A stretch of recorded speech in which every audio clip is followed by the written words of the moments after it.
when it's almost too late. Yes. You've been asleep at the wheel. Yes. While they insidiously crept in and took away your authority, your power. And they want to do it more. Oh, yeah, of course. They want to rule the world.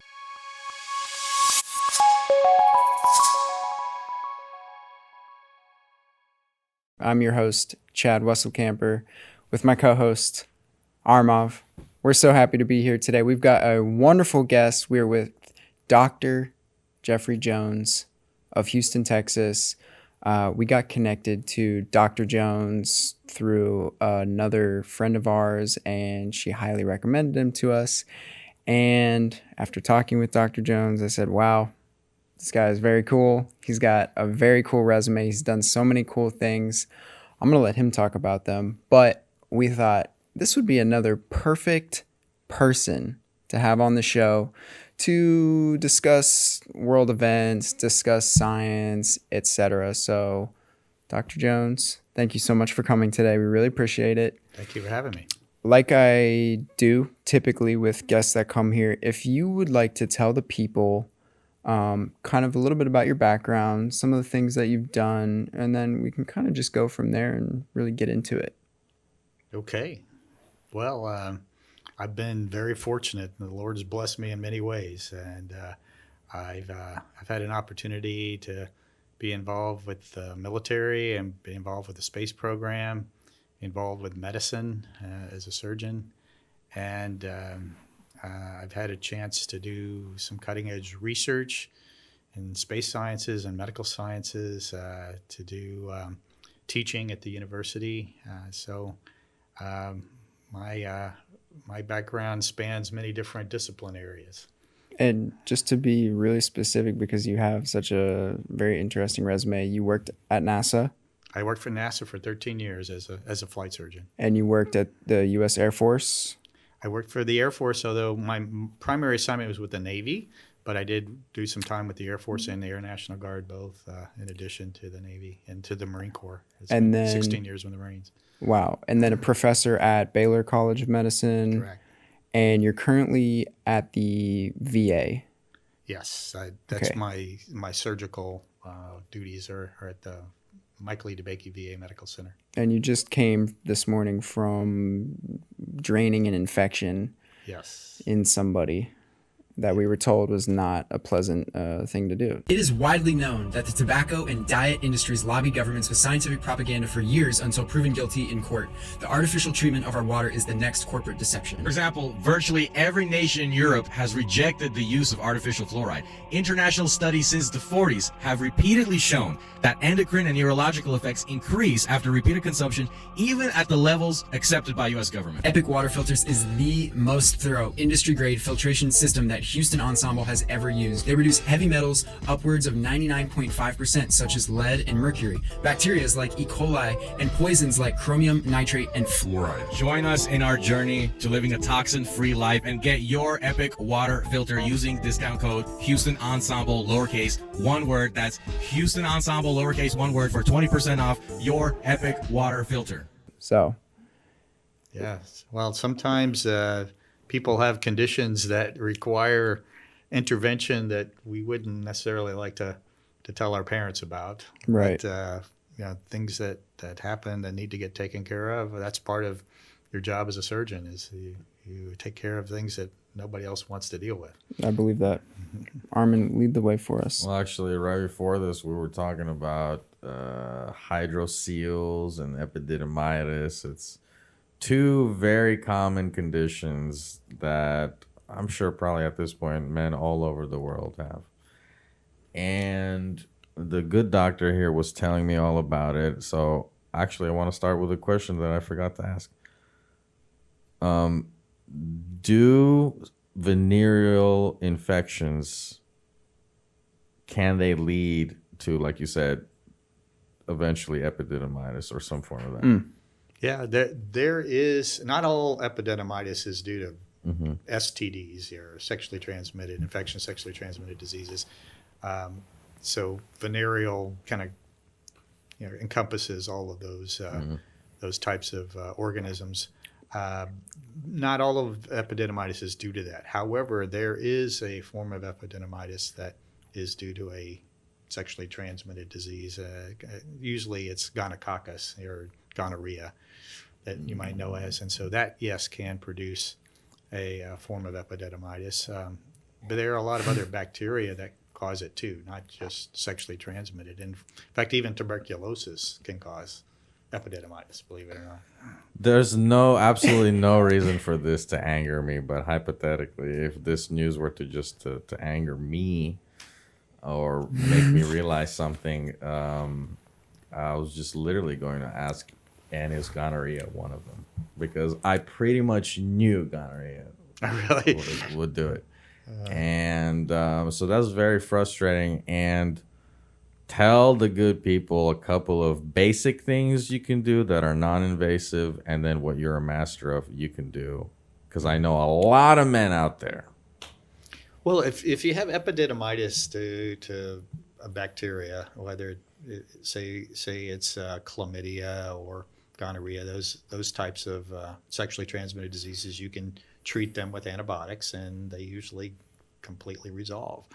If you have a gram-negative bacteria like E. coli, which is really common for older men, and that causes epididymitis, that also is very amenable to antibiotic therapy.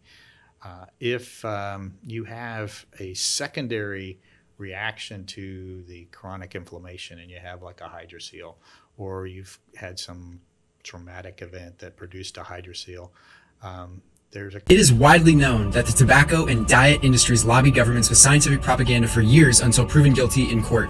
The artificial treatment of our water is the next corporate deception. For example, virtually every nation in Europe has rejected the use of artificial fluoride. International studies since the 40s have repeatedly shown that endocrine and neurological effects increase after repeated consumption, even at the levels accepted by U.S. government. Epic Water Filters is the most thorough industry-grade filtration system that Houston Ensemble has ever used. They reduce heavy metals upwards of 99.5%, such as lead and mercury, bacteria like E. coli, and poisons like chromium, nitrate, and fluoride. Join us in our journey to living a toxin-free life and get your Epic Water Filter using discount code Houston Ensemble, lowercase, one word. That's Houston Ensemble, lowercase, one word, for 20% off your Epic Water Filter. a couple of ways to manage it. Typically, we don't do anything. We just watch it.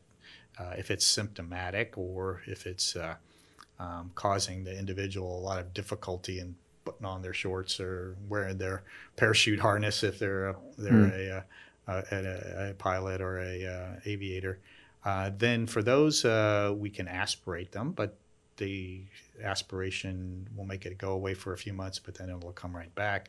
The more definitive thing is to operate on it and to get rid of that extra fluid and to get rid of the surface that's making the extra fluid so that it doesn't come back.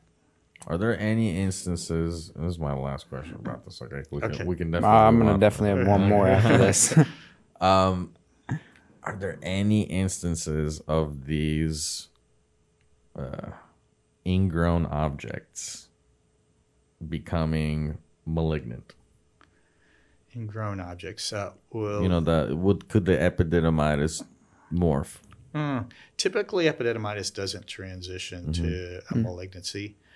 There are some conditions, like for instance, a germ cell tumor of the testicle. So the testicle is one of the areas that younger men develop a tumor in. So the age group between 15 and 30, we do see some tumors in the testicle itself, not in the epididymis, not in the attachments, but the germ cells, the cells that are involved with forming sperm. And those cells can become tumorous. And they produce a pretty aggressive cancer, actually. Luckily, it's very amenable to chemotherapy. So it's one of the few cancers that we cure routinely. 95%. That's good news. Yeah, 95% of those that develop germ cell tumors in men will be cured of them. As long as they're diagnosed early and they're treated completely. Excellent. While we're on the topic of venereal disease and leading to other things, I've read that herpes simplex virus, especially, I'm not sure if it's both of them, one or two, but just the virus itself can also lead to basically like a neurodegenerative thing. Do you know much about that? Well, herpes viruses typically cause pain, and so it's a painful lesion, unlike syphilis or chancroid, some of the other sexually transmitted diseases where the ulcer they form is not very painful. Herpes is typically very painful.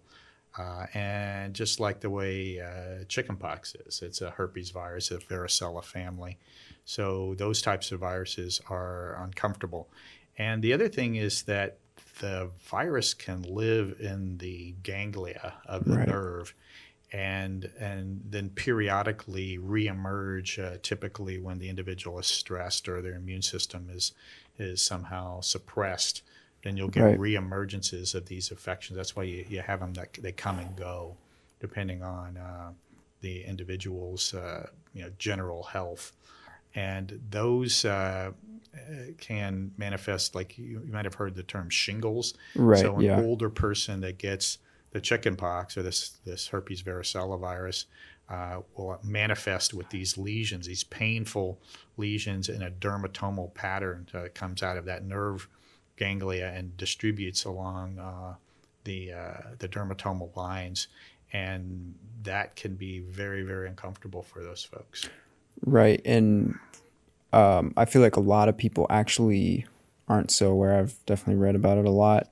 That, for example, like a simple quote unquote cold sore is a herpes virus. It's HSV1, which is typically in the lips, and then HSV2 is genital or anything down there. And then they can go in the other direction because people have oral sex, right? And so you can take a herpes 1 lesion and put it in the genital region and vice versa. Right. And it seems like in my reading that the herpes viruses in general, which like you just said, include something like shingles or chickenpox. Actually, at one point I thought I had shingles, but they said it was not. Well, I'll maybe tell you that story later. But it seems like they're almost extremely evasive because of where they hide, especially the HSV 1 and 2. And another question that I had is because I've read a lot about this, and they have a shingles vaccine and they have chickenpox vaccine, if I'm not mistaken, or something like that. And then we've seen this year, we're actually, there's talk about an HIV vaccine. I don't even know. I won't even get into it because we see the princes talking about it right now too. Maybe we can talk about that. And then we have our COVID vaccine. I'm thinking, okay, so it seems to me like, in my opinion, herpes might be a sort of moneymaker.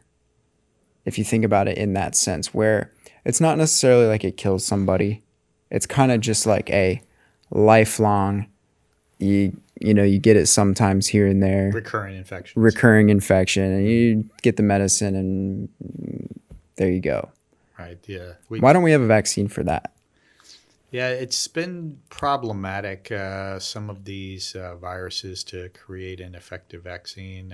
The reason we don't have like a cold vaccine, right, a common cold, that can be caused by adenoviruses, rhinoviruses, coronaviruses, all of those cause the common cold. But these type of viruses, these RNA viruses, mutate very quickly. And so it's hard to develop an immune response that's durable for all the different mutations. So that's the main issue with these viruses and developing effective vaccines. If you have a relatively stable virus like a DNA virus, most of the time we are able to identify a segment of the virus like the nuclear capsid or some other component that you can stimulate the immune system, and the body will respond with both humoral immunity as well as the innate immunity. And that's what produces a long-term immune response that will protect you from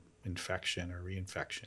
Do you think medicine for something like herpes is counterproductive in the long run, or do you think it has its place and it actually it certainly works? Helps the symptoms. So acyclovir is commonly what we would give for somebody that has a herpes virus infection, giving that medicine will reduce the symptoms so they have less pain, and it allows the lesion, the little ulcer, to clear. You start out with these little vesicles, little blisters, and then they progress to a little ulcer.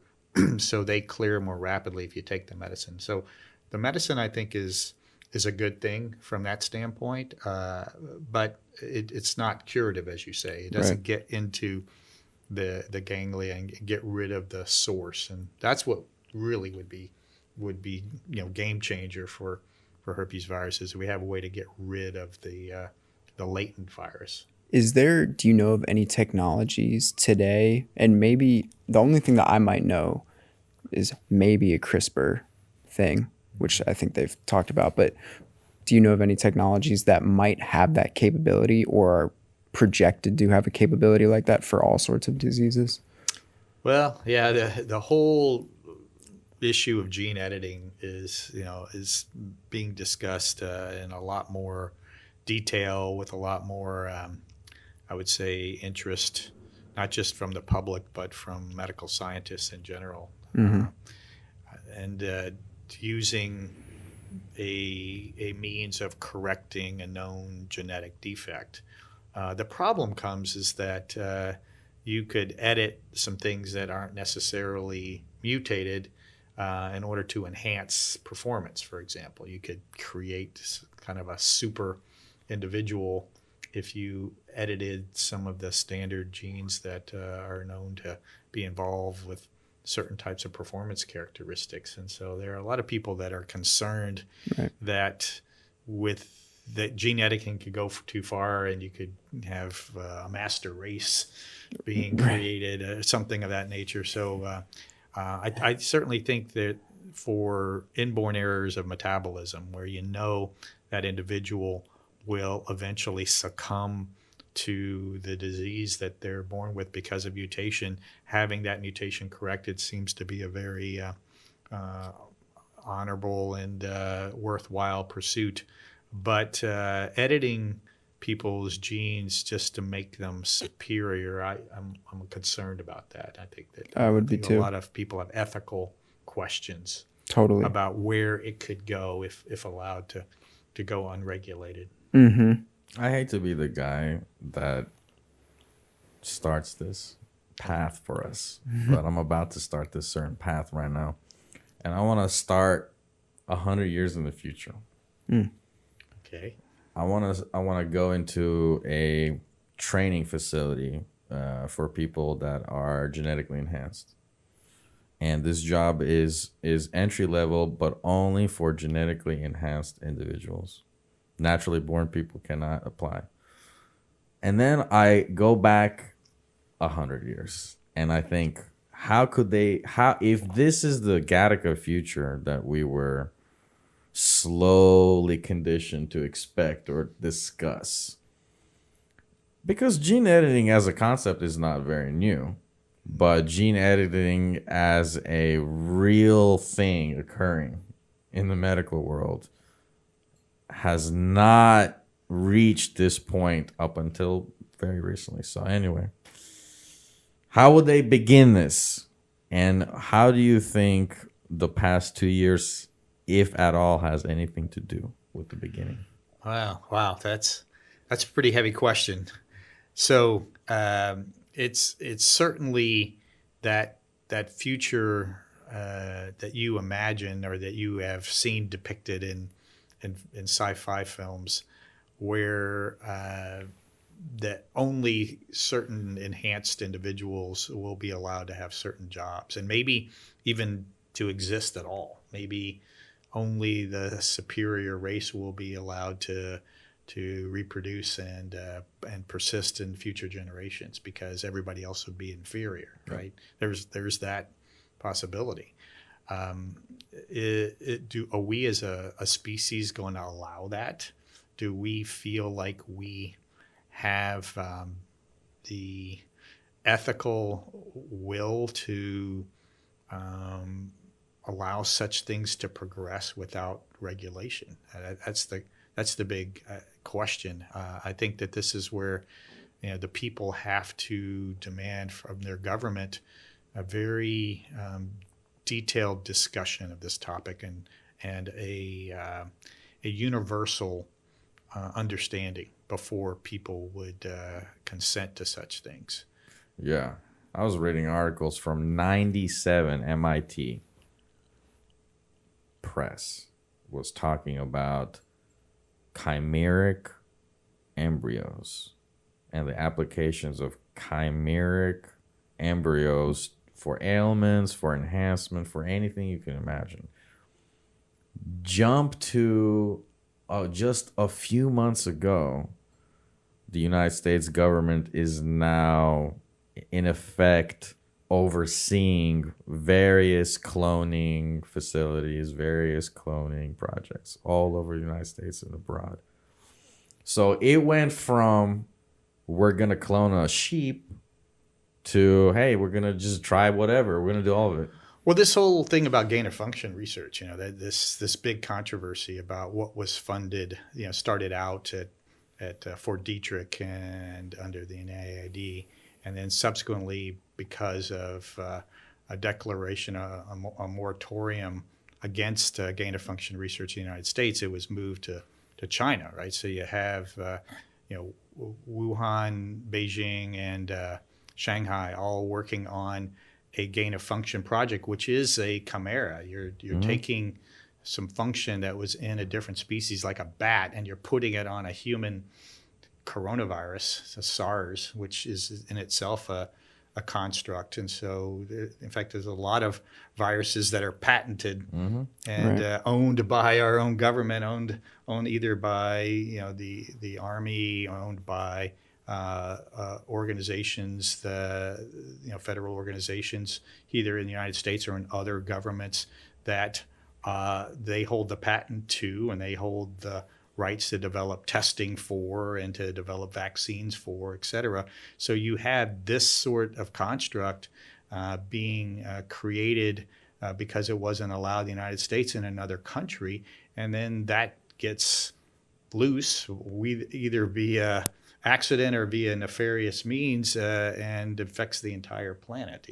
So there's clearly dangers in this type of work. Are you tired of the government trying to calcify your pineal gland and turn you into nothing more than a working zombie? Look no further, because the Houston Ensemble has now been sponsored by the amazing Epic Water Filters. Tell us what they do, Armin. Epic Water Filter is the only true filtration system you need. All these other filtration systems skip out on so many terrible chemicals and minerals that are still in your water and that you should not be drinking. Fluoride, chromium, lead, all these other things that you do not want in your water. We've got water bottles with filters on them. We've got home installation filters. We've even got pitchers. Right now you can get 20% off any of these items on epicwaterfilters.com if you use our discount code Houston Ensemble, all lowercase, one word. That's Houston Ensemble, lowercase, one word, for 20% off your Epic Water Filter.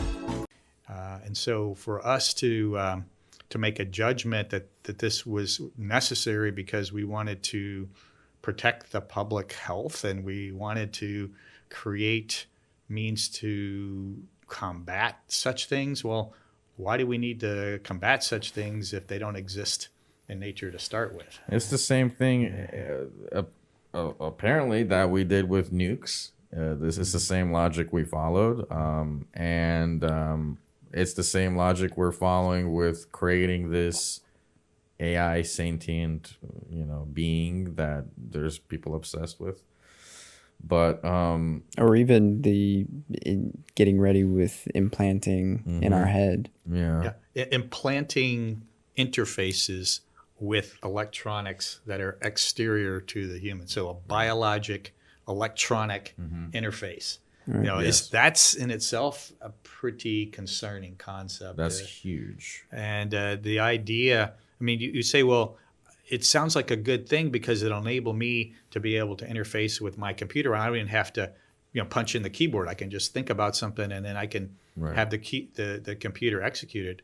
Yeah, but the control can go the other way, exactly. Right? So at what point in time are you giving permission for whoever's running the computer program to then direct your own behavior or your own thoughts? Right. And when I talk about this with people, I think, man, I'm really starting to sound anti-progressive anti-progress, I guess, or people would maybe perceive me to be sounding anti-progress, Anti-tech. anti-tech, and I'm really not. I love technology, but when we get really serious about these technologies right here, implanting things in the brain, AI that's as good as us, which will become better, you're like, you have to see that there are dangers down the path and that we need to have a very detailed and careful discussion about what's going to happen. And then there's a whole nother part of me that's part of this basically paradigm where I'm thinking, okay, and I'm kind of thinking maybe you are too, we're maybe more spiritually inclined people, and we care very much about the spirit and the evolution of our consciousness, of our spirit, the intangible part. And I'm always thinking, I really think that the crux of human evolution might actually have to do with our consciousness transcending, not necessarily our physical body, and that by obstructing it with man-made electronics, that might create a problem. I don't know. That's my gut feeling, It'll though. be like a double-edged sword where we will, and broadly speaking, this is how I see it.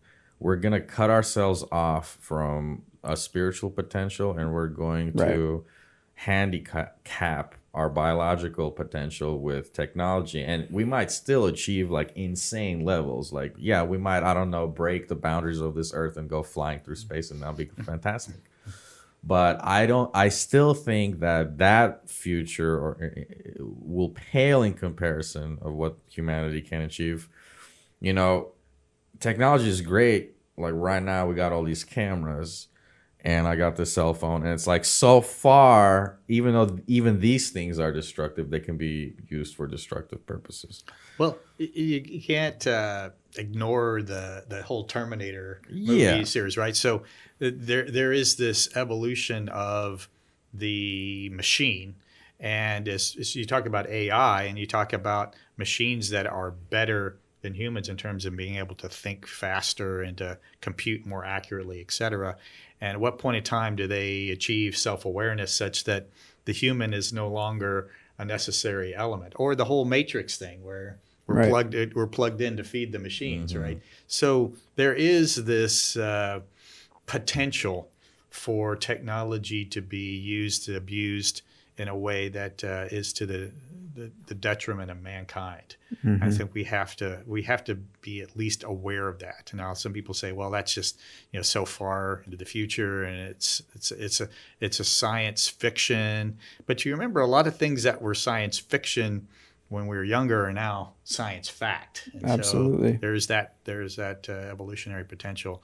I'm with you, though. I think that we have to be careful not to infringe on the bounds of our Creator. I think God has given us, talents. He's given us capabilities. He's given us a soul, and we have a soul that exists beyond this body, and will continue to exist after this body is gone. And our future lies on our acceptance of of a Savior to lead us to our God.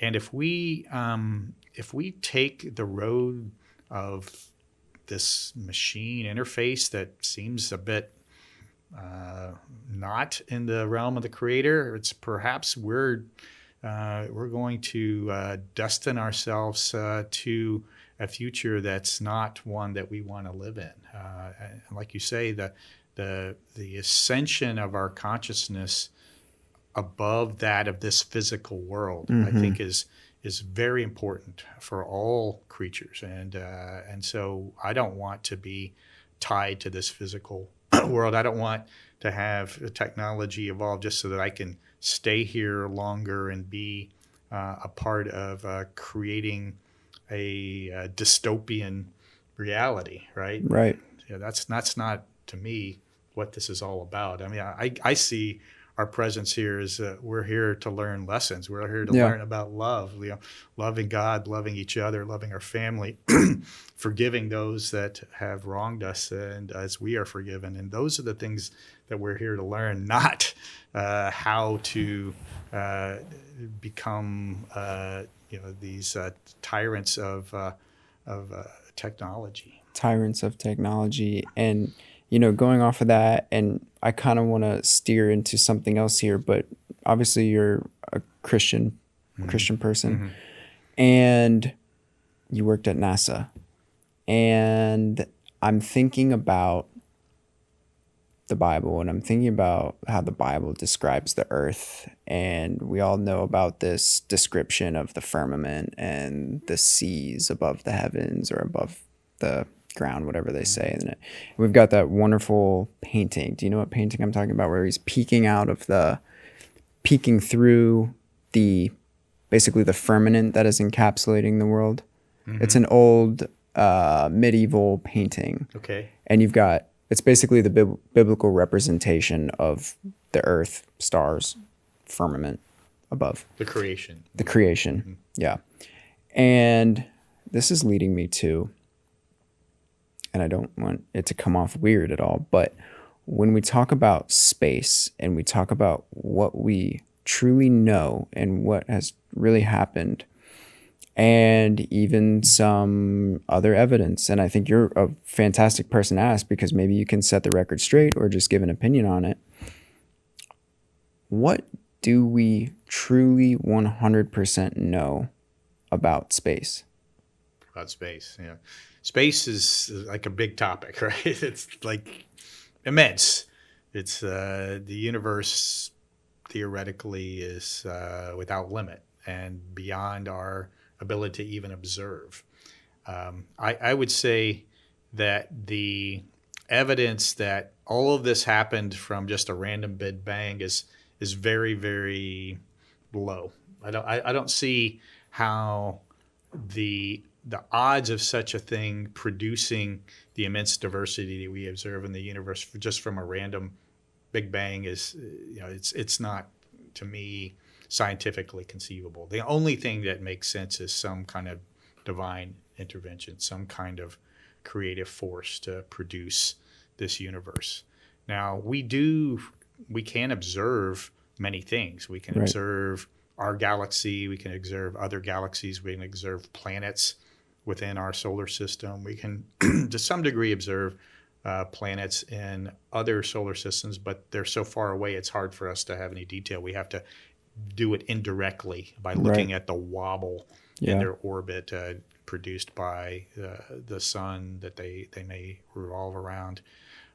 So we have these abilities to observe from the physical light standpoint. We can also look at other wavelengths, right? We have the Chandra X-ray Observatory, for example, and we have other bands of electromagnetic radiation that we're watching or listening to, right? We're listening to the universe as well. So we can observe a lot of things, but we have very little experience outside of our immediate Earth, Moon, Sun, the inner part of our solar system. And we've got a lot of data about low Earth orbit, and we understand where the transition point is from our atmosphere into non-atmosphere, what we call space. And we have a lot of observations of our planet from low Earth orbit and even from high Earth orbit from satellites that are at geosynchronous orbit, for example.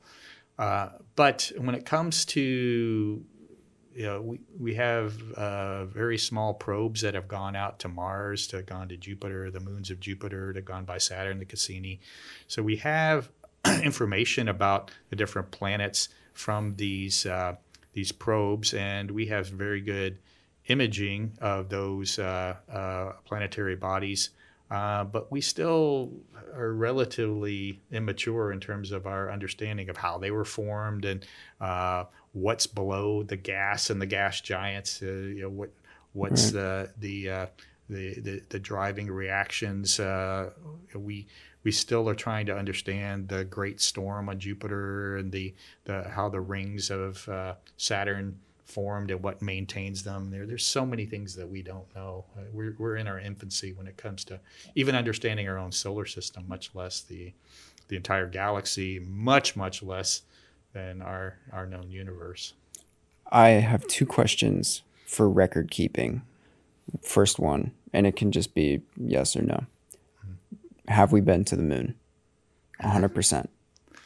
Well, clearly, Have humans walked on the moon? yeah, clearly we have been around the moon. I would say that evidence for that is very, very strong. And Is that Apollo 8? Yeah, and this was my- Borman and Lovell. So Sophie, my girlfriend that I was telling you about, she's great friends with Bill Anders. Bill Anders, and I know Jim Lovell very well. Okay. And I consider him a individual of integrity. Okay. He came to Aerospace Medical Association conference, was our guest speaker a couple of years ago, and he's a Navy pilot. So I knew him from some of our prior Navy experience. So I have high confidence in that. I spoke with Neil Armstrong personally, and he gave a very detailed account of the lunar landing during Apollo 11 at the Aerospace Medical Association. Also, it was his last major public appearance, actually, where he did that for us. And it was very, I would say, convincing that he had this experience. Now, he's not the kind of individual, unlike Buzz Aldrin, who's very much a media hound. He's very interested in getting attention related to his participation in space flight. Neil Armstrong was a very private guy. Didn't really seek the limelight at all, and was in fact very hesitant to speak about it in public even.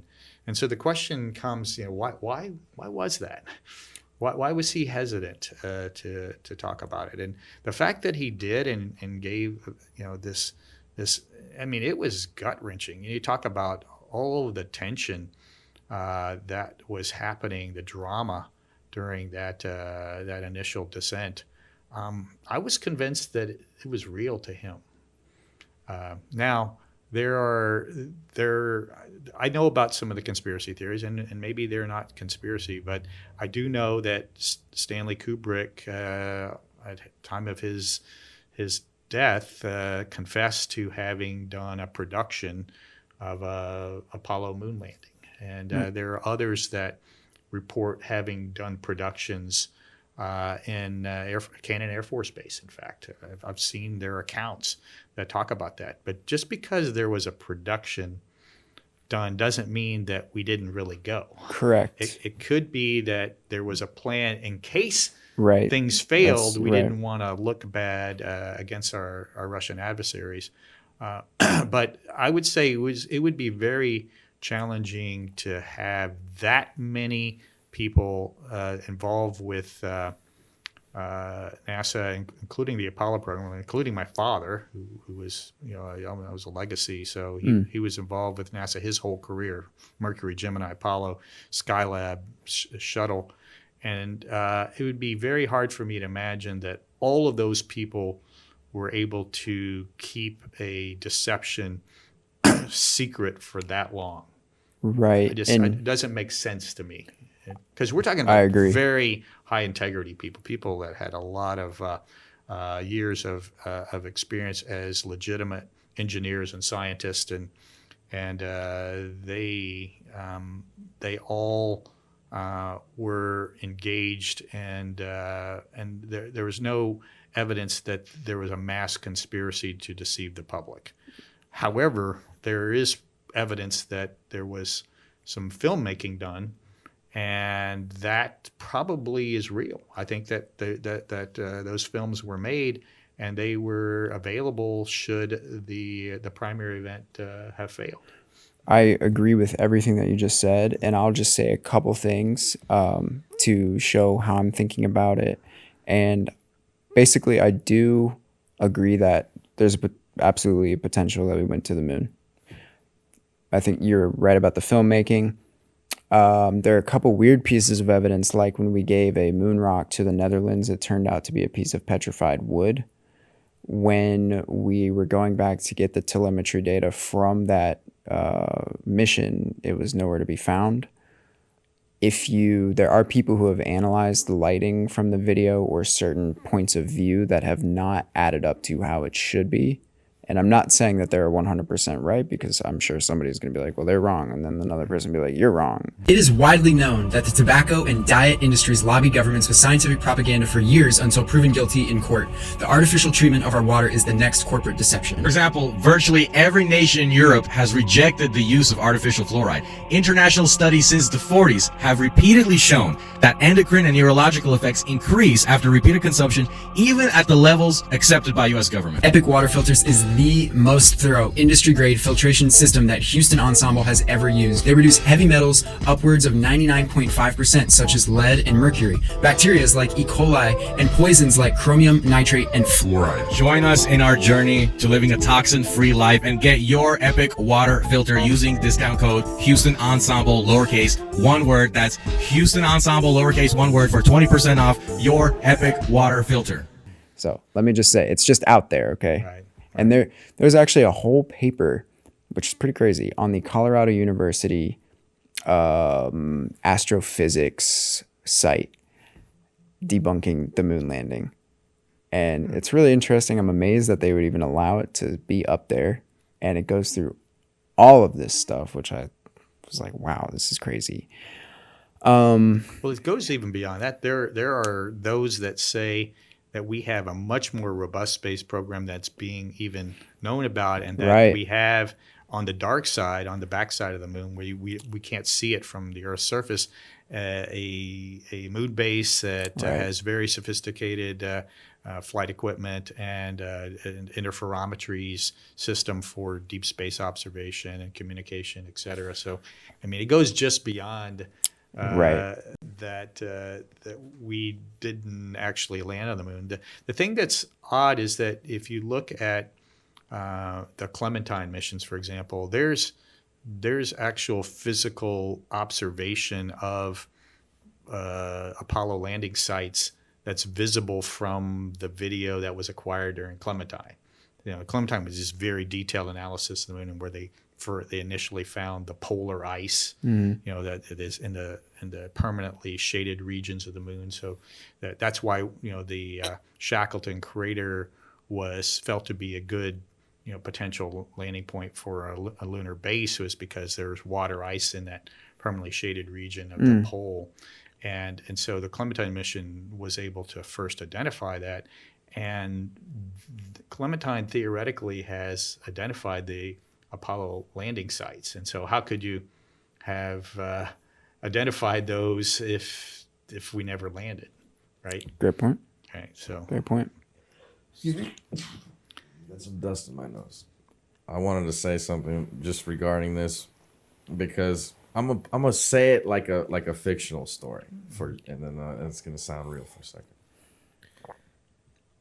If you look at the behavior of any wannabe dictator, psycho ruler, a CEO, you name it, a person of a very high status, one thing that they are usually very good at is using others to achieve a goal. And that requires a lot of savvy, charisma, social know-how, networks, resources. mm-hmm. The issue with NASA that I find is that, let's say some of it is misinformation, some of it's real. It's a mix of both. And can I just interject really quickly? I just want this to be clear. Yeah. We're not like trying to down on NASA right now, especially because you work there. I just want I want Dr. Jones to make sure that he knows it's that. legitimate. And the thing is that they're not every part of NASA is the same. So remember, there are multiple NASA centers. Mm-hmm. There's Langley and Glenn and Marshall and the JPL and Ames and JSC and KSC. So you have all these different centers. They all are doing different things. Definitely. And JSC and KSC are mainly associated with the human space flight element. You know, so you have the Mission Control Center in Houston, you have the Astronaut Training Center, you have the launch facilities to Cape Kennedy and Cape Canaveral. So those areas are different in terms of the personnel, in terms of the mission objectives, compared to say, JPL, which is doing rover work, or compared to Ames, which is doing life sciences, or compared to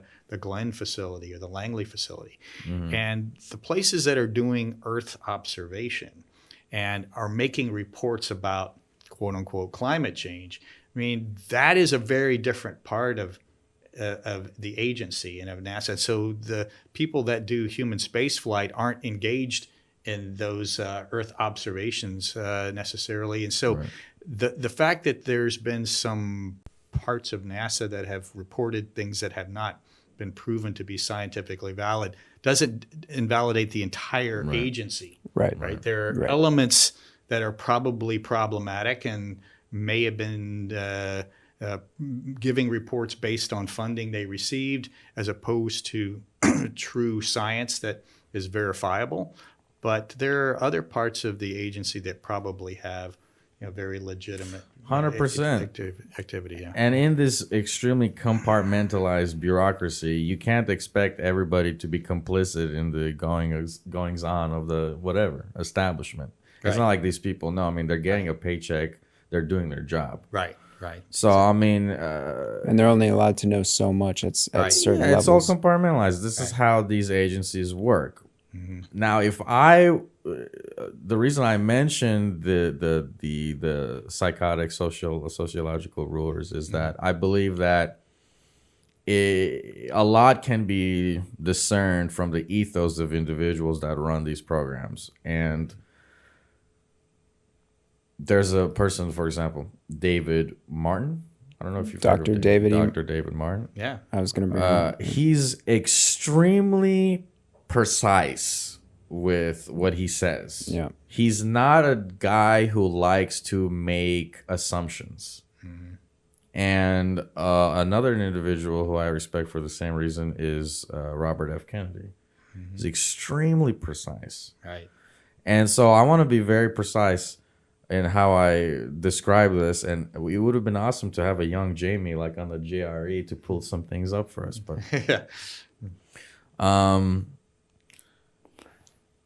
a lot of these government agencies act more like public relations. There's an aspect to them where they behave like a public relations information resource. That a lot of their work is designed on to an effect monitoring the zeitgeist of what it is that they're doing. And so some level of clandestine operations and things that we're simply not going to be told about is going to happen. You can't imagine billion-dollar industries telling you everything. That's naive. No, I'm with you. But our government, through the CIA and other large governmental agencies, have been deceiving the public for a long time. That's why Operation Mockingbird was created back in the 50s as a disinformation campaign. Tell us about Operation Mockingbird. Well, it was basically the CIA says we're going to provide the major news agencies like Reuters and AP information that we want people to know. We will use it to formulate public opinion, and we will steer the public's perception of what's happening in the world based on the information that we provide. And those organizations just dutifully distributed it, and it was reported by all of the major news organizations exactly it was given to them by the CIA. That's what Operation Mockingbird was, and it's still in effect today, unfortunately. So people have to be very discerning when they hear something that comes from one of those sources as to what it really means. And it may not be accurate at all. It may be something that the government wants us to think or believe, right? But it may not be factual. And that's why people like David Martin, who has gone through and researched the details, like found the patents, found what year the patent was issued, found exactly what the patent was for. And he knows these facts because this is irrefutable. And the same thing with, you mentioned Robert F. Kennedy. This is a guy that has tracked the development of a number of important medical breakthroughs and including this mRNA technology, which is very, I would say, infantile in terms of our experience on how it's used with humans. Every single other prior mRNA experiment had failed up until this year. Then all of a sudden we skip the animal trials. We don't go through and see what happens to all those ferrets that passed away from antibody-dependent enhancement or other reactions, and we just start giving it to people. And Robert F. Kennedy, I think Robert F. Kennedy Jr. is very legitimate in questioning the safety without the right kind of testing done. Why did we declare this such a profound emergency that we are willing to bypass the normal steps that would be used when it comes to vaccine development, especially a new technology that we've never tried before, having the cells make a spike protein, the spike protein being the toxic element of the gain of function research that we tagged on to the SARS, the original SARS virus. We put this toxin on that, known as a spike protein, and now we're going to have the cells make the spike protein and express it on the surface. And just for people who are listening who maybe didn't catch something earlier, I'm going to give a brief synopsis of who David E. Martin is. He's basically a well-known forensic researcher. Is that the right way to put it? He's a forensic investigator. Forensic he investigator. Specifically does work on big businesses. Right. And he went through and found all the patents for the patents that predated the actual virus coming out, and then patents for the vaccine technology, patents on the virus itself, the connections of the different governments, for example, University of North Carolina, Chapel Hill, how they were connected to the lab in Wuhan with that doctor. I'm forgetting his name. Ralph Barrick. Yeah, right. Peter Daszak with the Eco Health Alliance, right. And Ralph Barrick at the University of North Carolina with the Purebright Institute, the Dutch company. I mean, and their weapons development facilities. I mean, all of this stuff is tied together. That's what Martin was able to research it. It's an amazing story. It's crazy, and it's so interconnected, and most people don't want to do this. They don't want to just sit down at the computer and listen to some guy go through a whole presentation that's very, it's stale. It's not stale dry to us because it's very interesting, but to just sit down and listen to all these numbers and dates and company words, but you got to do it. Yeah, there's so many things I want to say. I mean, I don't even know where to begin, but I want to mention two things. There's some documents that I don't even want to get into because I already know that people won't believe it until they see it. Again, we need a young Jamie to pull up things. There is an Ebola patent. Guys, it's weird. Like, I don't know how you would even... The international patent law on biologics states that you cannot patent naturally occurring organic material. Right. So it really makes me wonder about that. And when I find a document called "The Use of CIA Operatives in the Clergy and News Media," and I'm reading that, I'm like, has this ended or has this actually been exacerbated? Which of these? Well, that's the question. Anderson Cooper. I mean, theoretically, he's prior CIA. I don't have the detail, but others that have researched it said he's the CIA operative who's a part of the current modern day Operation Mockingbird. I'm so glad you mentioned that because I just recently discovered that there's a whole biography with a large section written by Anderson Cooper about his mother, Vanderbilt. Yes, I forgot her first name, but yes, she was a Vanderbilt, and the Vanderbilts were instrumental in negotiating the Federal Reserve Act of 1913.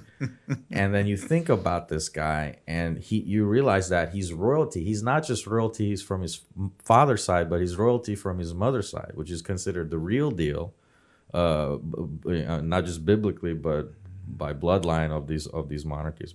Mm-hmm. And another document I wanted to mention. Which one was this?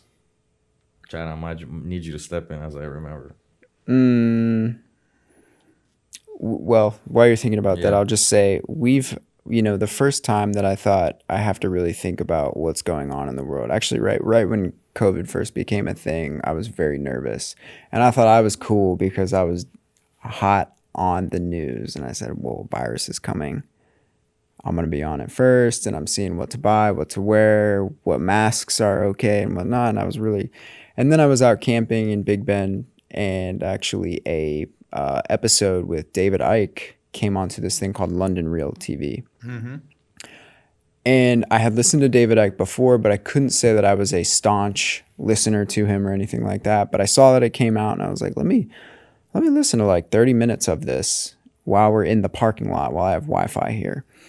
And I was listening, and what he was saying it was just resonating. I'm not saying he was correct about everything. For example, he does say that there is no virus. In the very beginning, he said there is no virus, and we had him on the show here. And I think that's changed. I think there's a virus. You think there's a virus? Well, the people ask this question about Sometimes. viruses. Tell me there's What a is virus. what is a virus? Yeah. And the Right. question is, have we ever isolated this virus? The answer is no. We Right, never that's the isolated weird this virus. thing. Now, I'm not saying that this virus doesn't exist, because I think that in general we have evidence for viral forms. We have evidence for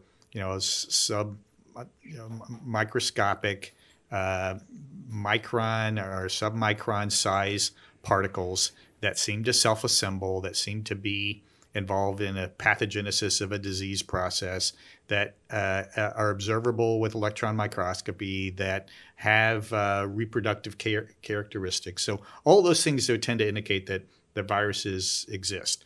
Now, have we isolated all the viruses that we currently identify and treat? And the answer is no. So especially this coronavirus. It was it was a kind of a gamish of nasal secretions that were used to create Right. this published sequence Right. that became the basis for all of the PCR tests Right. that never are specific for any one particular entity. So the PCR test has been very, very problematic. Even Kerry Mullis, who Yep. died untimely in 2019, said that he designed this test never with the intent of using it for a medical diagnosis, and Right. he does not consider it valid for doing viral testing. And so I'm with people like David Icke and others that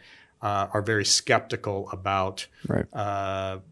how this virus has been portrayed to the public. I mean, number one, it was not nearly as deadly as we were led to believe, and a lot of deaths that were attributed to COVID were not due to the virus. And people had a virus, and they, just like they might have had the flu, but they didn't die of it, and we were attributing deaths to that. And we basically got rid of the flu in 2020, which is kind of ridiculous to think that it would all of a sudden Right. disappear. It didn't Yeah. disappear. We just started calling all the flu cases COVID, and everybody was diagnosed or told. We weren't even testing for anything other than COVID in all of 2020. And the CDC has subsequently come out and said, stop doing COVID PCR tests, do multiplex testing and test for other viruses. And we're not doing that. That's just because we're locked into this COVID mode, unfortunately. So I hear you, and I think that I would fell into the hook, line, and sinker thing early on. I was my Navy unit was one of the first ones on the tip of the spear. We had aircraft in all these hot zones around the world. My commanding officer calls me up and is like, hey, what are we going to do about all this? How are we going to protect our people? What can we do to limit the spread? And how are we going to get these people out of these hot zones? I mean, so I was very much tied into the whole thing, and thought we were dealing with a major worldwide, potentially fatal pandemic. It took months, and I lived it every day for 2 years at least, dealing with this virus. And it took a while for me to really understand what was happening. but it's key individuals like some of the people we've mentioned that have done the research to help us as a people understand what we're dealing with, and not to be afraid, and not to, and not to let our lives be decimated by this virus, this construct, this bioweapon and that was released. Yeah, and even if there is a, in the hypothetical situation that there was a truly deadly virus that was going about ravaging the population, we still need to be careful as free citizens, or as people who want to protect our freedoms, to protect that. Because if you look at a place like Canada, as of yesterday and the day prior, where Justin Trudeau, because of the truckers, basically just protesting that they don't want to be mandated to put a pharmaceutical into their body, which makes sense, especially in this context. It makes plenty of sense. Yes. Maybe in another context, but not this one. And so he basically puts into law that the government has this ultimate power, and within this ultimate power, they can do something like freeze your bank account and basically just have total control over you, because you're being equated to a terrorist or somebody who's, treasonous, essentially. We as a people just have to say no. We don't accept a government that thinks they have that kind of authority. The Canadian situation is a little different from what we have in the U.S. in terms of our constitutional protections, and they're part of the Crown, and the Crown has, you talk about Australia, UK, Canada, so they have some provisions underneath the imperial law that's different from our law. But you brought up a good point about the fact that you can't patent a natural occurring substance. So the fact that there's patents for all these different viruses, MERS, SARS, Ebola, et cetera, means they were all created. Or at least the version of them was created. Yes. Are you tired of the government trying to calcify your pineal gland and turn you into nothing more than a working zombie? Look no further, because the Houston Ensemble has now been sponsored by the amazing Epic Water Filters. Tell us what they do, Armin. Epic Water Filter is the only true filtration system you need. All these other filtration systems skip out on so many terrible chemicals and minerals that are still in your water and that you should not be drinking. Fluoride, chromium, lead, all these other things that you do not want in your water. We've got water bottles with filters on them. We've got home installation filters. We've even got pitchers. Right now you can get 20% off any of these items on epicwaterfilters.com if you use our discount code Houston Ensemble, all lowercase, one word. That's Houston Ensemble, lowercase, one word, for 20% off your Epic Water Filter. And our own governments are involved with that. So that's a very disturbing thing. For various reasons having to do with all sorts of vector points of data that have accumulated throughout the months, but really years, because I'll admit to you, I'm a weird guy. And I've been basically... No, not you. Yeah. I've been basically on this level from a very young age, too young maybe. And I'm finding it more and more convincing that what we are actually capable of at this point in time is very strategically and gradually released aerosol substances of various Thank you for sorts. reminding me. I believe not only do we have this kind of technology today, but it is on an extremely sophisticated level where we can target populations, we can target genetic certain pools, demographics. And there is not only legislation where it's always for research purposes, where there is this loophole. If it's for research purposes, we can basically do anything. Right. That's what it comes down to, and including aerosol injections in the lower stratosphere. Talking about chemtrails. Yes, but I was going to ask you that because you're going to be the guy to know a little bit, potentially. Yeah, I mean, not all of what you see coming out of the back of aircraft is nefarious. I mean, there's water vapor that comes from a air-breathing jet engine.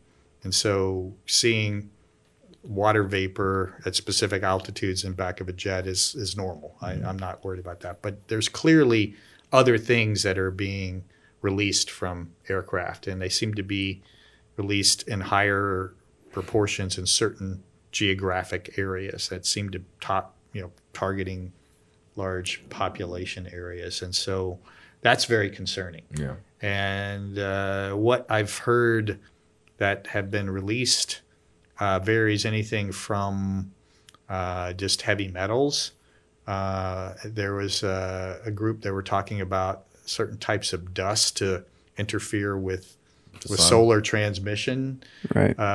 to combat this perceived climate change. That the climate changes it's a naturally evolving change in temperature that has to do with solar cycles, and that's normal. And they have other periodicity that can produce bigger swings in temperature. But we've observed those for a long time. It's nothing that humans are doing. I mean, I'm all about protecting our environment. I really think that we should do anything that we can to reduce the toxicity of our environment. Right. And so, by doing things like preventing pollution in the air, pollution in the water, and being responsible with our planet, I'm all for it. But I'm not for giving government control of the carbon cycle. I mean, the carbon is part of being a human. You're full of carbon. That's and our food is made of carbon. Carbon is a natural part of life. So control, and CO2 is good. It's healthy for plants to have CO2. And the higher the CO2 levels, the more lush the vegetation is. And we've, over the past 40 years, have gotten way more green. There's way more greenery on this planet because of the elevated CO2 levels. Right. But they're still minuscule and not anywhere close to the toxic range. And we're not actually seeing a trend towards global warming right now anyway. It's starting to cool back off because it's all related to the solar activity. And Right. We had a 3-hour podcast with Randall Carlson. I don't know if you. Oh, really? Oh, that's great. So he went in on this. He went in on Greta Thunberg a little bit. And he was saying that actually we do seriously need to be worried about global cooling coming down, which is pretty interesting. And on top of that, I'm glad you brought up this because I was listening to Stephen Koonin, who is a basically climate scientist. He teaches at NYU. He worked for BP Energy for a long time. He taught at Stanford. Spoken all over the world, but he came out recently with a book called Unsettled, and he was just on Joe Rogan talking about this.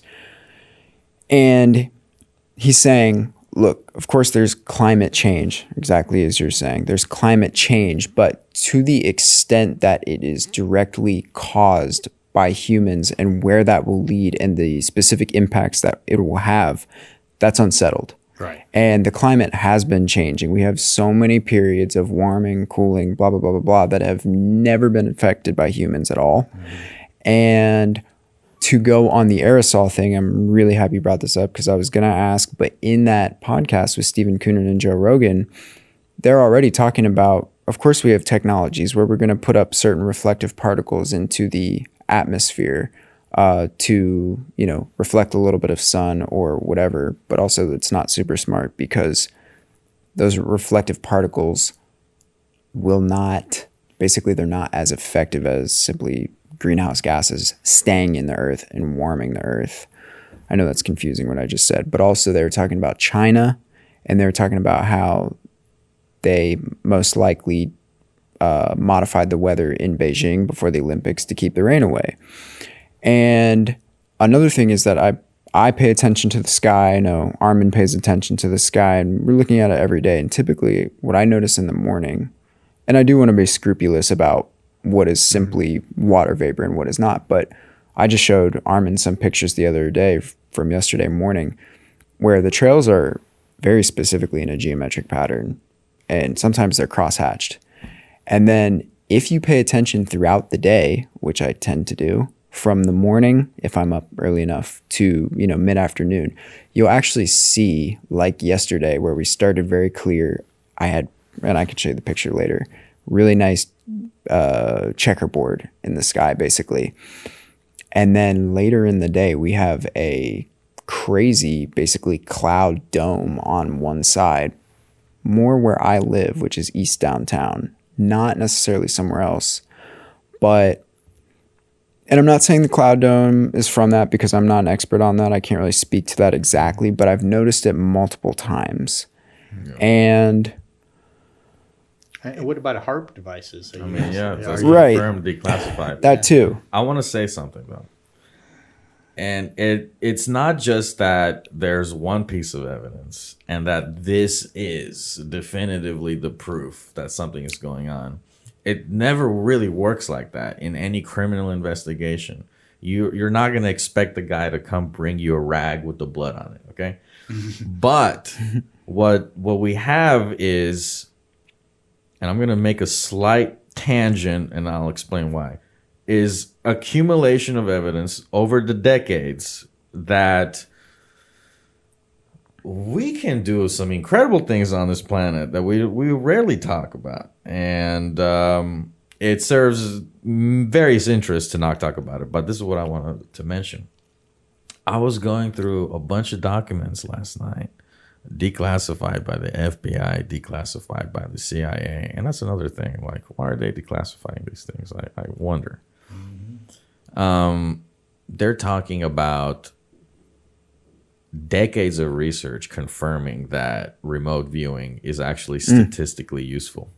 And not only is it statistically useful, but they have found abandoned cargo planes, they have found headquarters, they have found missile sites through remote viewing. And I can't believe what I'm hearing.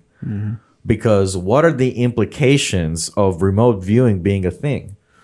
They say you can't, not only is it more likely that you get the lottery, but it is an order of magnitude or several orders of magnitude more likely that you win the lottery than you specifically locating a site that you have no idea about. So, assuming this is true, I'm inviting people, and maybe we're approaching the end of this podcast, which is why I'm saying this. I'm inviting people to just blow up this tiny box of perception that they may be in. We watch science fiction films all the time, and we're like, yeah, this will be us in the future. And it's easy to accept that when it is depicted artistically, but when it comes down to reality, there's a lot of dissonance that occurs. What about, you brought up, we talked about HARP devices. So we've been manipulating the weather for a number of years, and people have weaponized the weather. I think you're right about the Chinese. When I was in Beijing before the Summer Olympics, it was terrible dust. It's like a perfectly clear day, but you couldn't even see across the street because of the dust. And Whoa. It's that bad. And then all of a sudden, they have these torrential rains and just wash all the dust away right before people arrive for the Olympics. Actually, my girlfriend said that exact thing too, because she was there at that time. Yeah. And so we know that the weather is being manipulated, and in some cases perhaps for good, and like this one, and then other cases potentially weaponized against, like, say, like a storm like Katrina or something like that. But it's going beyond that. There's evidence to suggest that the Fukushima, the Haiti earthquake were related to tactical nukes being deployed under the surface. I mean, there's evidence to suggest that we, governments or entities acting within governments, have been involved with a lot of these events. Yeah. So, and the most public, if you want to get out of the zone of conspiracy, go to Dubai. They make rain in Dubai Once a week. once a week, and it's public, and everybody expects it, and they know about it. It's on a schedule. right. And that's cool. I mean, for crying out loud.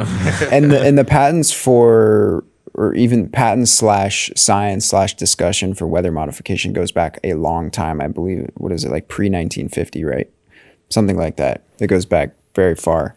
So the fact that people, automatically write it off 100% when you bring it up, I think is ludicrous. And I think if another operation that I thought was very important that I just remembered the other day was, I believe it's Operation Northwood. Northwood is correct. Northwood, yeah, where during John F. Kennedy's presidency, the chiefs said, we're going to shoot down an American commercial airliner and say that the Cubans did it so that we have the precedent, the justification to go to war. Right. And thankfully that did not happen.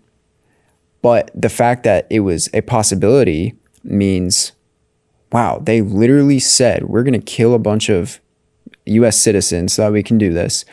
And then I say, okay, so when you know that, what do you think? That you think that today they're like, they cleaned up their act and they said, you know what, no. What about sinking of the Lusitania? Right. About the Titanic? Yeah. I mean, if you start looking into these details, many of these things were probably done intentionally. It wasn't like some random accident. Gulf of Tonkin. Right. Read about the Gulf of Tonkin. Look at the actual set of events, and multiple people have gone to say what we were told about the Gulf of Tonkin was baloney. It was just it was a rationale for getting us deeply involved in the Vietnam War. We had to have a reason to declare war on the North Vietnamese. Or we find the 9/11 pilot terrorist passport perfectly intact on the ground. The pilot. Well, we know that Building 7, which was between the two towers, was also blown up. Yeah. So, I mean, there was no plane that hit that. No. So we know that there was detonation. Explosives. So, and then there's no way planes could have taken down those towers anyway. So, Yeah. How much time we got, do you think? I mean, it's 45, but 45? maybe, we'll finish it up here. Say what you want to say. It appears that you can ask the question, why does it matter? Live your life, achieve what you can achieve. And on a very, very, very large extent, that is true. If we were insular in our thinking and we're just kind of more focused about, okay, my health, my wealth, my family, that's it. And a lot can be done with just this line of thinking. But then it gets real sometimes. You're trying to get employment somewhere. They're like, no, you need a little thing right here. Right here. And then you're like, oh, all of a sudden, me ignoring my surroundings, or not ignoring is not the right word, but you know what I'm saying, like not making a drama out of it. It's not working. And it's not that it's not working now. It's that steps have been taken very slowly to get to this point, and you are now realizing it. right, when it's almost too late. Yes. You've been asleep at the wheel. Yes. While they insidiously crept in and took away your authority, your power. And they want to do it more. Oh yeah, of course. They want to rule the world. So now it's time to probably be like, okay, let's do something about it. Yeah. Well, it's about time that the population starts to wake up to the whole globalist ulterior motive, one world government. Hour 3. I think right up. I think a lot of people I think more people today, I feel it today, are starting to see through some things. And I think it is a global thing. I was thinking about it last night. I was like, wow, there have been serious protests all over the world. Yes. All over the world. Biggest ever. Huge. Yeah. That means something. Mostly not in the United States. It's been in a whole bunch of countries all around Europe, Australia, New Zealand, Canada. I mean, it's happening everywhere. I would say one of the places that is not protesting as much is Africa, because Africa, they're not adopting these tyrannical strategies. Amazing. They don't have to protest against them because their government is like, no, we're not doing this. The continent of Africa has felt so real manipulation from a top level, from the royalties that have gone pillaged them and left. Yes. And so it's so much more visceral and so much more recent for them that they're able to remember, perhaps. And in America, the illusion is very strong. The lull of consumerist reality is so strong. You know, like I find myself, even with each piece of evidence that I consume, there's like this weird frequency that comes back, this nullifying, numbing frequency where you just want to forget it all and you want to go back into that lull. And that's, you also have to go back. Yeah. Keep you asleep. They want to keep you plugged into the matrix. It's weird. It's like hypnotism. Yeah, it is. But it also happens because you have to go back. You have to participate in the everyday life and play the game in order to have the time to even do that, you know, to make the money and do that. But have you thought about the Arab Spring? I mean, have you really thought what was it that was happening? Why was the U.S. government and NATO involved with taking out Gaddafi, for example? Right. Oh, yeah. Why did that happen? Why was Gaddafi such a threat? Well, he wanted to have a currency that was gold backed, that he was going to provide the gold along with a number of the top governmental officials to provide the gold to have an African based currency that was not dependent on the petrodollar and that they would use to govern Africa. And he had provided a phenomenal economy in Libya. All the people were educated. They had like 99% literacy rate. They had their own education. The healthcare system was all provided by the government. I mean, the guy had done remarkable things, but he wanted an independent African economy, and that's why he was a threat, and that's why they had to take him out. How dare you? Yeah, how dare he? Yeah. Exactly. Your pie belongs to me. Thank you for making it. Well, see, and that's the thing is that Africa is a very wealthy continent when it comes to natural resources. Yeah. Gigantic. It's huge. People And- have no idea how big Africa really is. And And it's also because it's always misrepresented based on that name of whatever they call the map sizing. yeah, you're right. Yeah, you're right. It always looks a little smaller than it actually is. It's And a it can huge basically continent. fit the majority of other countries within it, including the USA. except for Eurasia. Yeah, I think Right, you're yeah. yeah. But North America, South America, Australia, Europe all fit within. Yeah, the continent. geopolitically, it's so simple if you think about why these areas of the world have always been beaten and abused, is because they stand to lose the most. I mean, they have the most. I mean, look at Russia today with Ukraine. Russia can be communist and they'll be evil. Russia can be semi-democratic and they'll be evil. Russia can be just like the United States and they'll be evil, or just like China and they'll be. It doesn't matter because Russia is gigantic. And if you just think of it in these simple geopolitical terms, the amount of natural gas, the amount of resources in Russia. To this day, if I'm a lower middle class kind of individual in the United States, I can live regally in Russia. I can build a very nice house for cheap, have a colossal plot of land for Absolutely. Ukraine too. cheap. And so anyway, yeah, broadening the perspective is required at this state. Dr. Jones, what do you want to leave people listening with? Well, I think it's important for people to do their own research. Don't listen to me. Don't listen to any one person. Do your research. Do your homework. Find things out yourself, and believe the data that you acquire. And that's where you should form your opinions.